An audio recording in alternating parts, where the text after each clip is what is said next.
Be Better: How Bees Can Make You and Our World Better. Written by Howard Steele, narrated by Sean Dr. C. Cordry. Introduction. It was at an alumni night a few years back when an old student of mine approached me. He was dressed in the kind of dark blue suit that said, "I'm doing well for myself, and I want my classmates to know that I'm doing well for myself, but I don't want them to think that I want them to know that I'm doing well for myself." And he was doing very well for himself. Naturally, I was more than pleased. It always brings a touch of joy to know the kids you taught so long ago have gone on to do good things. In his case, he'd gone on to be a pretty successful lawyer. Or maybe he was just clerking at the time, I don't remember, and was working on a dispute involving something or other. As an aside, there were some beehives that had become part of the discussion. "I keep thinking about your class," he said. "I kept bringing up things you taught us, and then I'd have to go and look up sources so I could properly cite the information. Apparently, it's a touch difficult to create a proper citation for something you learned in grade school and have no way of verifying." It was at that moment that a light bulb seemed to go off over his head, and he said, "Mr. Steele, you should write a book." I laughed at him, something fierce, before it dawned on me that he was serious, and I told him I'd consider it, but that he shouldn't get his hopes too high. Well, the world is all in a tizzy right now, and there's not much to do most days except maybe sit in front of the television or write that great American novel you've got brewing in your head. So I thought I'd take the chance to try something new, to see if I couldn't maybe make good on my promise from all those years ago. I've always had a soft spot for honeybees, and I hope some of you do too, or you wouldn't have gone and picked up this book. If you're scared of bees, that's okay too. I wasn't too fond of them as a kid either, but the more I learned about them, the more I came to realize how much we really owe to our little yellow friends.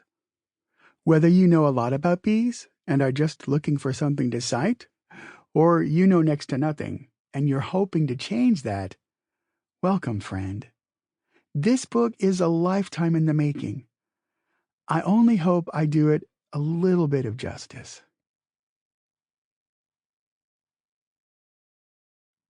Chapter 1. My Life on the Bee Farm. Bee bothered.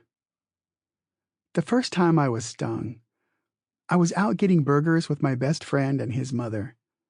I think it might have been after a baseball game, but it could have been for any reason. I stuck my pudgy little hand under the table and smacked right into something that years of retrospect have made me believe was actually a yellow jacket. But at the time, I thought it was a honeybee for certain. I screamed.